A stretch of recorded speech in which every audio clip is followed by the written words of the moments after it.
Okay, இப்போ ஒரு நியூட்ரிஷியஸான salad எப்படி பண்ணுறதுன்னு பார்க்கலாம். நான் அதோட இன்க்ரீடியன்ட்ஸ்லாம் ஃபஸ்ட்டு காட்டுறேன். இது இருக்குது வெங்காயம், தக்காளி. இது ஆக்சுவலாக நான் ஒரு 3 பேருக்காக பண்ணியிருக்கேன். அதுக்கேற்ற மாதிரி நீங்கள் குவான்டிட்டி குறைச்சிக்கலாம். இதில் ஒரு வெங்காயம் இருக்குது, ஃபைன்லி சாப்ட். ஒரு தக்காளி, ஃபைன்லி சாப்ட். இது வந்து க்ரீன் கேப்சிகம், இது ரெட் கேப்சிகம், எல்லோ கேப்சிகம் எல்லாமே சேர்த்துக்கோங்க, கலர்ஃபுல்லாக இருக்கும். இது ஒரு 2 கேரட். ஆக்சுவலாக இதெல்லாம் பாதி பாதி, இந்த கேப்சிகம்ஸ்லாம் பாதி பாதி எடுத்திருக்கேன். அப்புறம் இது வந்து குக்கும்பர், 2 குக்கும்பர். சின்னதாக இருந்தது, அதனால் 2 எடுத்துகிட்ருக்கேன். இது வந்து லெட்யூஸ். சாப்பரில் போட்டனால இந்த மாதிரி கலர் இருக்குது, இல்லைனா நல்ல க்ரீனாகவே இருந்தது.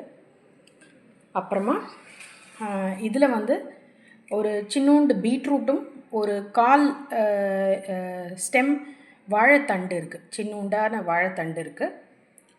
இதுதான் மெயின் ஸ்ப்ரவுட்ஸ், அதாவது கருப்பு கொண்ட கடலையும் பச்சை பயரும் ஸ்ப்ரவுட்டடாக இருக்குது. கிரவுண்ட்நட்ஸ், பீனட்ஸ் வந்து நான் வந்து சோக் பண்ணி ஓவர் நைட் சோக் பண்ணலாம், இல்லை 2 மணி நேரம் பண்ணாலும் ஓகே. சோக் பண்ணிவிட்டு அதை பாயில் பண்ணி, இது எல்லாமே இந்த 3மே ஒன்றா உப்பு போட்டு பாயில் பண்ணியிருக்கேன். இதையும் லைட்டாக பாயில் பண்ணியிருக்கேன். பாயில் என்னென்னா ஸ்டீம், இட்லி பாத்திரத்தில் வச்சு பண்ணலாம். ஜஸ்ட் ஒரு 3-4 மினிட்ஸ் அவ்வளோதான். இந்த பீட்ரூட்டும் வாழைத்தண்டும் குக்டு, அதே மாதிரி ஸ்ப்ரவுட்ஸும் கிரவுண்ட்நட்டும் குக்டு. உப்பு போட்டு லைட்டாக ஒரு 3-4 மினிட்ஸ்க்கு இது பண்ணியிருக்கேன். இதெல்லாம் தான் சாலடோட மெயின் இன்க்ரீடியன்ட்ஸ்.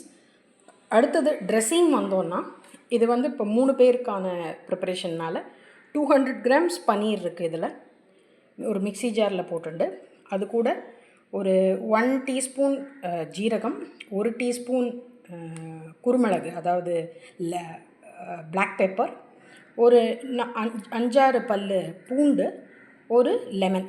இதெல்லாம் நீங்கள் வந்து உங்கள் ஏற்ற மாதிரி, உங்கள் விருப்பத்துக்கு ஏற்ற மாதிரி கூட்டி குறைச்சி போட்டுக்கலாம். அதுக்கப்புறமா கொஞ்சம் வினிகர், குக்கிங் வினிகர் வேணும், ஒரு ஸ்பூன் இந்த ட்ரெஸ்ஸிங்கில் போடுறதுக்கு. அப்புறம் அலவுட் அப்படின்னா, இல்லை ஓரளவு எடுத்துக்கலாம் அப்படின்னா, நல்ல வீட்டிலையே இது பண்ண தயிர், இது உரகூத்தின தயிர் ஒரு ஸ்பூனோ 2 ஸ்பூனோ கொஞ்சம் லிக்விடாக இருக்கிறதுக்காக போட்டுக்கலாம். அது ஆப்ஷனல் தான். தயிர் வேண்டான்னா விட்டுடலாம், அது போல் தண்ணி விட்டுக்கலாம். அப்புறமா ரொம்ப முக்கியமான இன்க்ரீடியன்ட், நல்ல ஒரு handful of coriander leaves.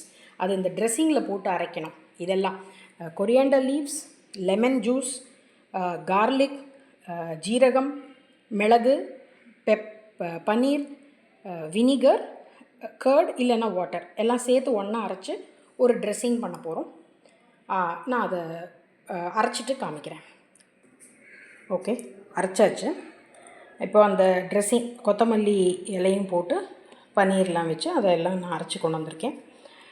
Just மசாலாவுக்கு நமக்கு தேவைப்பட்டது பிளாக் சால்ட், சாட் மசாலா கொஞ்சம், ரெட் சில்லி பவுடர். இதெல்லாம் உங்கள் டேஸ்ட்டுக்கு ஏற்ப மாதிரி நீங்கள் எல்லாத்தையும் சேர்த்துக்க வேண்டியது தான். இப்போ பண்ண வேண்டிய வேலை ஒன்று எல்லாத்தையும் சேர்த்துடணும். ஒரு வைடு பவுலில் சேர்த்திங்கன்னா, ஒரு ஒயிட் பவுலில் சேர்த்துட்டிங்கன்னா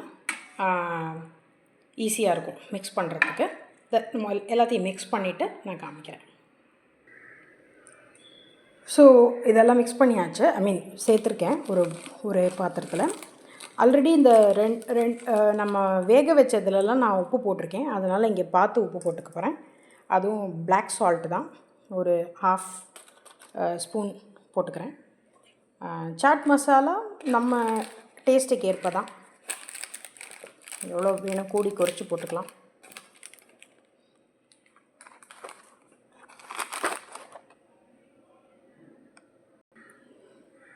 நான் ஒரு 1/2 ஸ்பூன் போடுறேன்.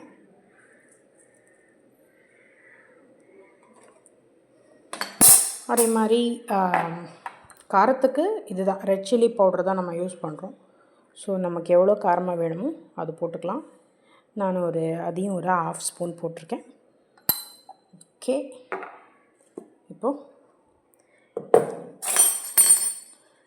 Let's give it a nice mix.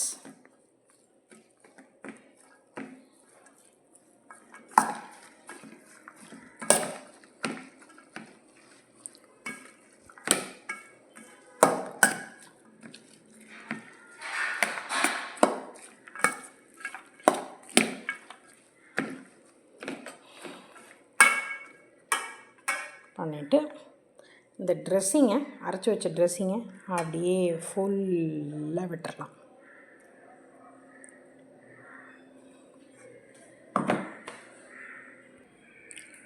அவ்வளோதான்.